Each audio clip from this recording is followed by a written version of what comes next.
It's said to be massive, larger than any normal dog. Its fur is matted but not solid. It moves like mist, like you can't quite focus on it. Its eyes glow red, burning like embers in the dark. And some say it leaves no footprints at all. Witnesses describe the air growing heavy before it appears, and a strange silence, like the world itself is holding its breath. Sometimes it follows travelers for miles, walking quietly behind them. Other times it's seen just once, standing on the road watching. Whether it's a ghost, a demon, or something in between, one thing's certain: once you see it, you'll never forget it. That's true.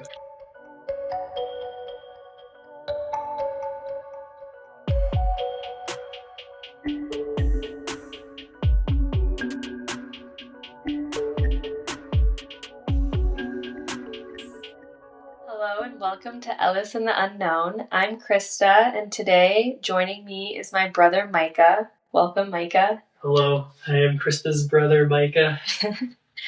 Today we're talking about ghostly black dogs, the kind that are seen on lonely back roads, and one that Micah actually encountered here in Canada. Yeah, kind of crazy though, just giving that little opening description, like how verbatim that is, like what I saw. Yeah. Okay, before we jump into your story, I'm going to give a little background, but I wanted to ask you if you believe in ghosts or if you're more of a skeptic. No, I believe in ghosts. Yeah. Okay. So let's talk about the legend itself, because the black dog is pretty old folklore and there's lots of different information I found out there about them. They do get a lot of bad reputations, but there's also good reputations.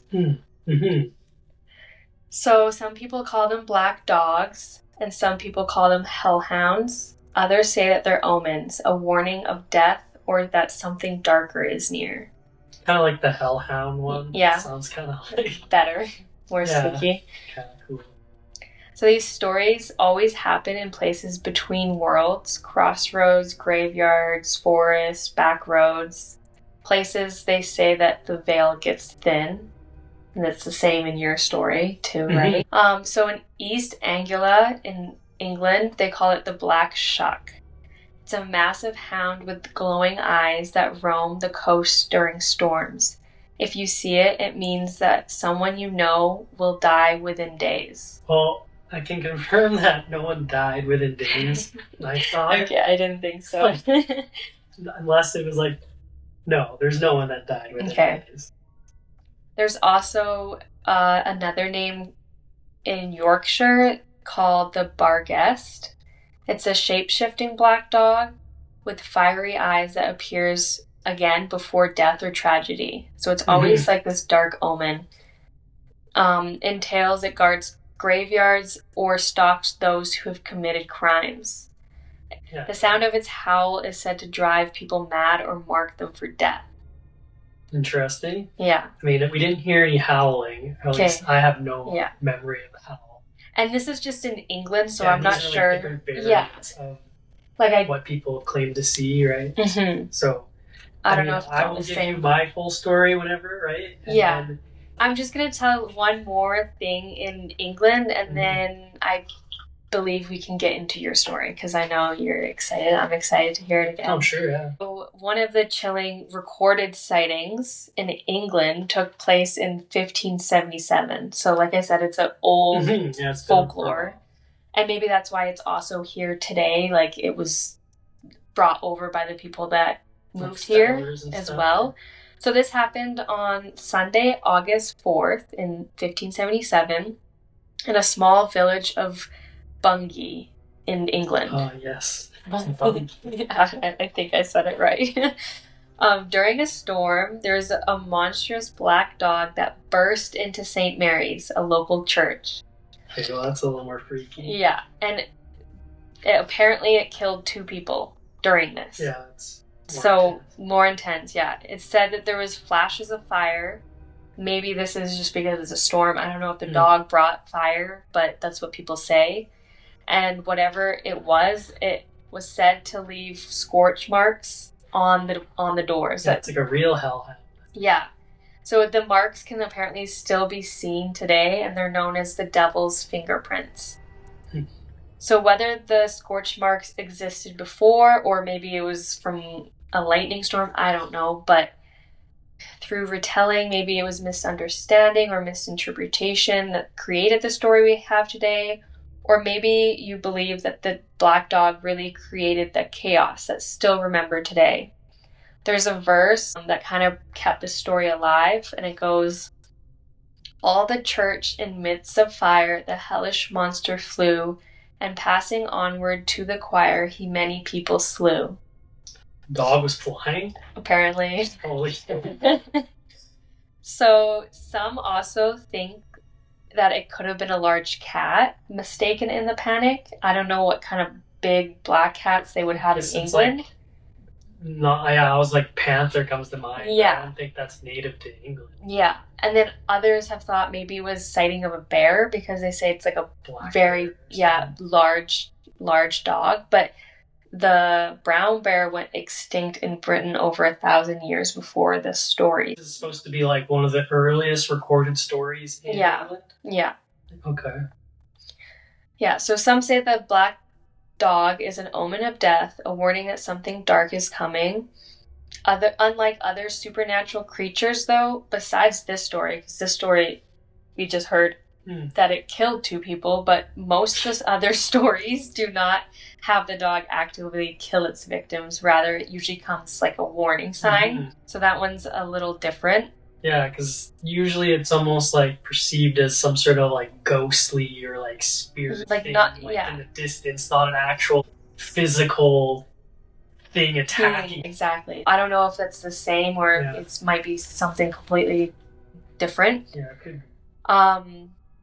Others believe that it's a guardian, protector of souls, or a cursed spirit doomed to roam forever. In Welsh, Norse, and Greek, they all believe dogs to be associated with death and were in some ways guardians of the underworld. Because they're kind of like, back in the day, dogs too could be like scavenger. Yes, exactly. Creatures. Yeah. So, but I also watched that movie All Dogs Go to Heaven. Yeah. So that means that it could be soul of the dog wandering around. Krista, it's obviously... Okay. Oh yeah, you're right. Oh, that's just what they said. What about like even the lore of like Cerberus, the 3-headed dog? Oh yeah. In Greek lore that guards the way to Hades. Yeah. Right. Yeah. That's a big black dog, and I'm pretty sure it has glowing eyes. Yeah. 3 heads. It's mixed into lore. Yeah. To some degree. Obviously, that's a little bit more intense, but. And maybe that's where some of these stories come from. Mm-hmm. Yeah, I personally haven't even looked into it that much. Some even say the legend exists to keep travelers safe, warning them to stay away from dangerous paths after dark. It's basically, no matter what the version is, you're either being protected or haunted. Hunted, Great. I don't know. Stories like these feel ancient and distant until they're not. Because here in Canada, on a stretch of backcountry road, Micah came face to face with something that sounds an awful lot like the black dog. Yeah, it's so crazy actually to think about, because, I mean, I was quite young when it happened, right? Mm-hmm. Yeah, this story isn't new to me. I've heard Micah tell it many times over the years, and every time I still get the chills. Mm-hmm. Yeah, because it's so, like, vividly... Sometimes, honestly, like, thinking back to it, like, now when you're older, it's so weird where you're like... Or things you remember when you're a kid, you're like... Did that happen? You're like, I know it did. Like, yeah, it almost feels like it was like literally another life. I think that's why it feels so weird. Yeah. Right? But yeah, so go ahead if you want to kind of explain where you were and give all the details. Yeah, I'll give it kind of set up the scenario a little bit and then kind of go into it. So I would have been probably grade 6, around 12 years old. So it happened in this country, about 10 minutes outside of Sherwood Park at the time. I had a friend named Joel that lived out that way, and honestly his neighborhood there just seemed like creepier stuff happened, but that's a whole nother side story to go into, which I'm not going to bother. But anyway, so the story itself, it was going to be probably around like that 4 or 5 o'clock in the afternoon in fall when all of a sudden it gets dark like really fast here in Canada, Alberta, where we are. Yeah. The sun sets within minutes once it's on the horizon, and it gets really dark really fast. So we always like to explore around his house and just like walk around on the side streets. And I know when you were like kids, we did little adventures and like messed around and blah, blah, blah. So we're standing on like kind of like a T intersection on the corner. And I remember this friend of mine, Joel's just kind of a weird guy. I'm sure I haven't seen him for so many years anyways. He was just like kind of like screaming, like pretty ADHD kind of guy, making noises and stuff, being goofy kids, whatever. Yeah. And then we're sitting there. It's like starting to get dark. Now here's something that's interesting, but because like we were talking to my other brother, Zach. Yeah. And he's like, oh yeah, I was with you guys. And for some reason, this whole story, I don't remember Zach being there for this like particular story. Yeah. So I'd have to talk to him like again about it, because in my mind I don't remember him being there, which is weird because I know the story quite well, and he was there for lots of other stuff. Anyway, sorry, I'm ranting a bit, but it's okay. He's making noise, and then it's starting to get dusk, and we like look over. I don't know. I'm gonna say, how far would that be? Maybe like 100 feet, kind of thing. Reasonable distance away, but like on the middle of the country road, and all of a sudden we're like looking out on the road, and there looks like there's like some large black kind of, I don't know, something like laying on the road, and we're kind of squinting trying to see what it is. We're like, is that something on the road? And then my friend yells again. I don't remember why, but then as soon as he yelled, we saw it jeer its head up and then stand up, and we're like look right at you? Yeah, well, it didn't open its eyes yet. Okay. Because I didn't see anything yet. And then it's still like hard to make out because it's like kind of like misty looking. And that's the thing that you said. It's almost like a misty dog. So we're looking at it because it looked bigger now. So that's why I assume it was standing up now. And then he screamed one more time, and then it like opened its eyes, and I just remember like red eyes. Oh my god. And we were like immediately like, oh my gosh. Sense of fear. Yeah, like sense of fear, like what, like obviously something's like off and weird. And then this Joel guy screamed again, and then we saw it like start to like move at us. So like it started like coming at us, and that's when we just full panicked and started scrambling. And like the corner that we're on, there's like this row of spruce trees basically going down for like, I don't know, 500, maybe not 500 feet. Like I'd have to go back. My measurements are a little bit off, but that's okay. You'd have to like go. It was like pretty good sized row of spruce trees, and they're like side by side, and then in the middle there's a little bit of a space you can run through. So there's like spruce tree branches hitting you. So we're like running through this spruce tree like gauntlet basically, like panicking. Yeah. And there's a bit of snow on the ground. It's a little bit colder because it's already kind of in fall, winter time. And I remember I was wearing this Simpsons toque or beanie or whatever you want to call it, and a spruce tree like catches it and pulls it off, and I was like, oh no. I like turned around. I'm like scrambling in the crowd. When you're like that scared and like the fear, it's just like, I don't know why I'm even grabbing this toque, but I'm like, I pick it back up and grab it, and I'm running, and we're running down this spruce tree pile. We get out to the end, and there's just a country street light there pointing on the mailboxes, because in the countries they have like the mailboxes where they deliver the mail to. You need to like go get it kind of thing. And like group. Yeah, and they're kind of like a little group thing, and they're, I don't know, like 4 feet tall, maybe 5 feet tall kind of thing, and they sit there, and there was a light pointing on it. I just remember we saw the mailboxes, we ran, we climbed up it and jumped on top of the mailboxes, and then we pointed back towards the spruce trees, just like pure quiet, no one's saying anything, like watching. And we just hear like the spruce trees like going like, like, so the thing was following us, and then all of a sudden it was just like nothing. Just gone. Just like quiet. Vanished.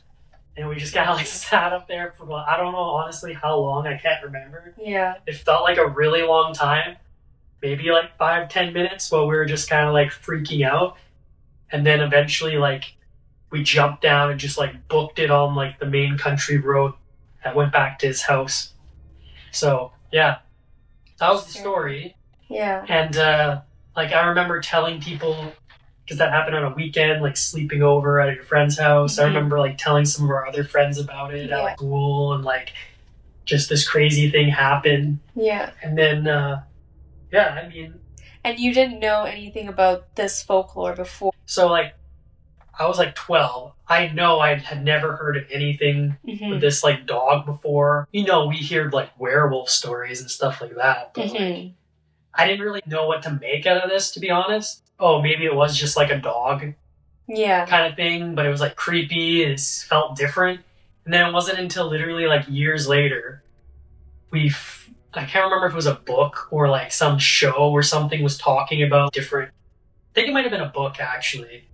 And I came across it, and it was like talking about a dog that appears on backcountry roads in like a misty form with red eyes. And then I was like, the hairs on my back of my... I was like, oh my god. So I wasn't like delusional or seeing anything. Like, literally exactly how it happened is what it described. And then that's when I got the creepiest feeling. But I didn't really know what else to make out of it either, because like you said, if it was bad omens, blah, blah, blah, I don't feel like anything like that happened. You don't think anything bad happened after you saw it? No, I don't remember anything bad happening, like, specifically, like...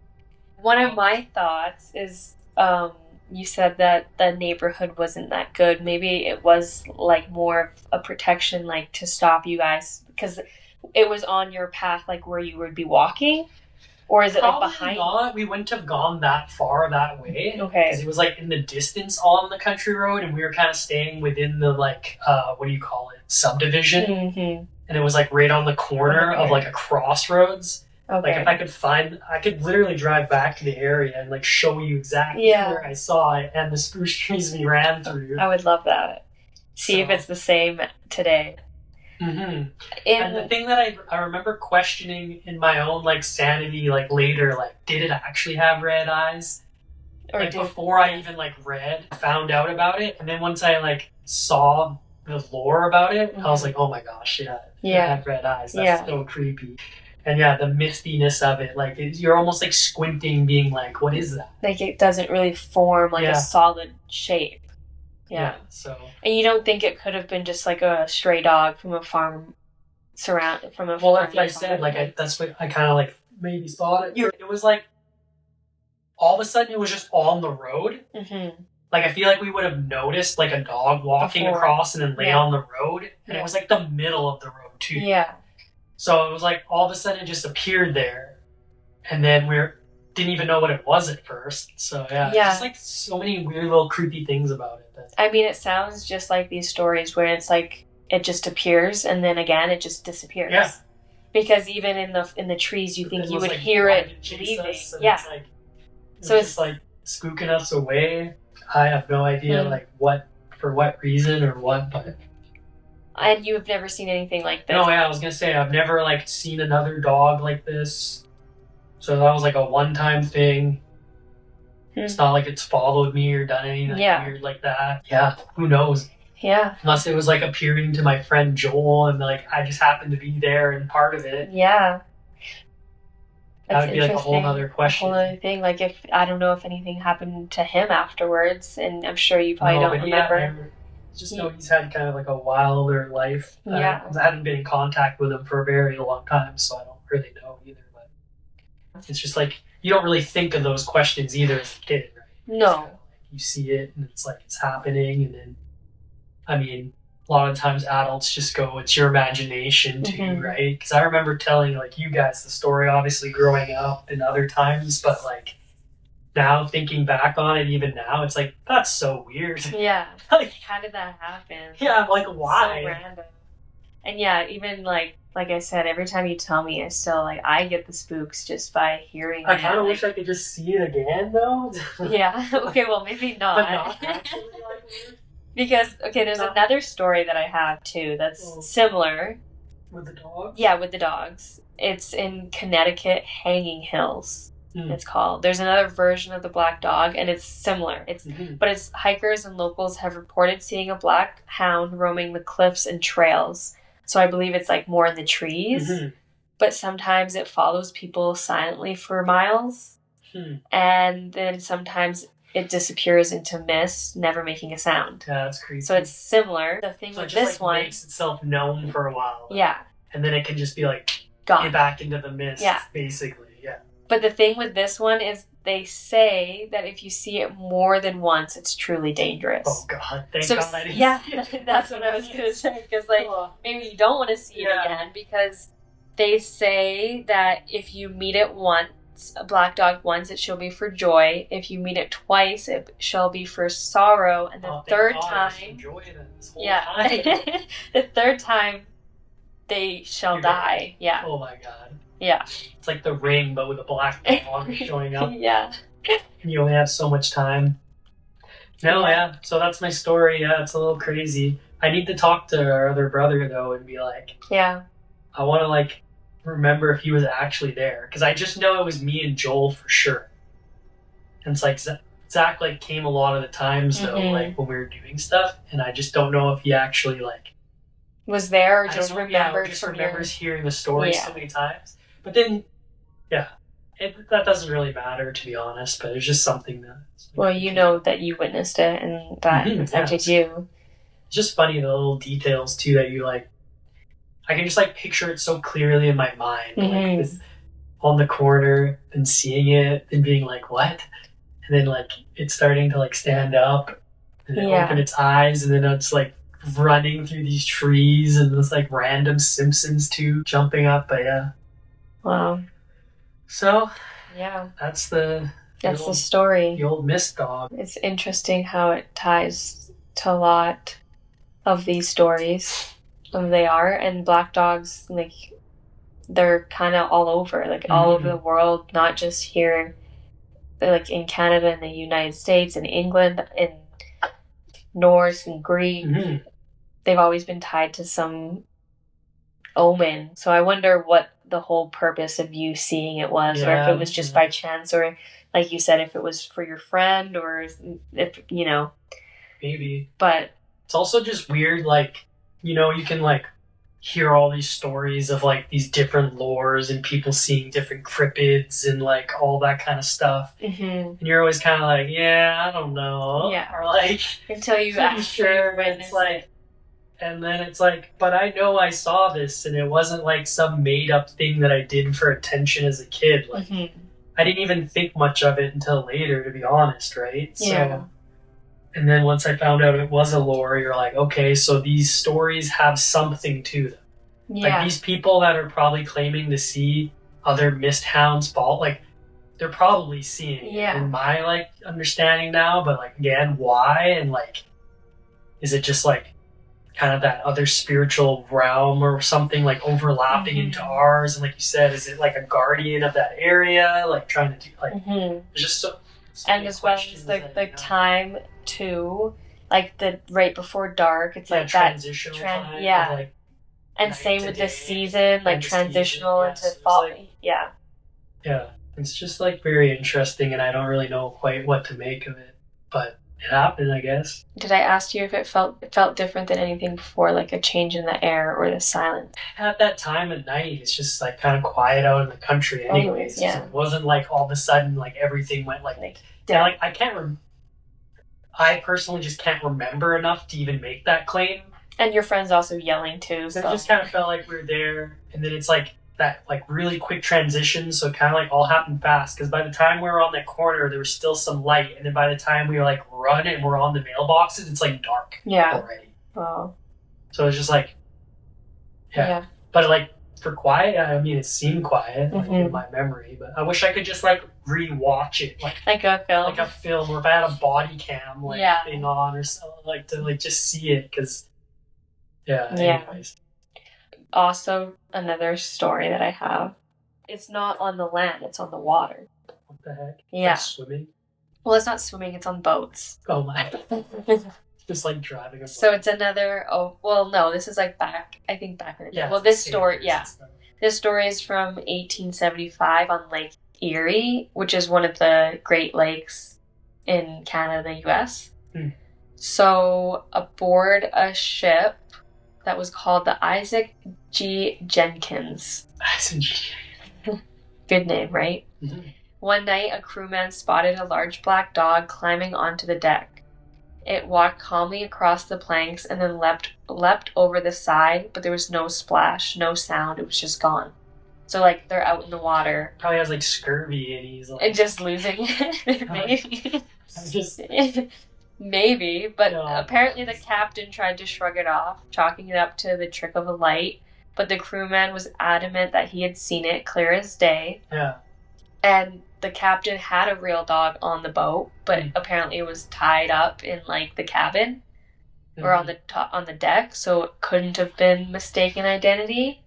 And the dog was still there, so it's not like it disappeared. A few days after this, a storm near New York sank the Jenkins. Everyone on board perished except for the captain's dog, who swam ashore. The freaking dog, it was like an Omen. A glitch in the Matrix. I don't know, but... And the dog was like... He, like, saw a glimpse of the dog escaping, like, the next day. Yeah, maybe. He, like, saw into the future. Wow. I didn't think about that. Maybe it could be, like, time lapse. Isn't there other cryptid, like, creatures that are, like, linked to, like, tragedies about to occur, like the Mothman or something, where, like, it'll, like, fly by a bridge.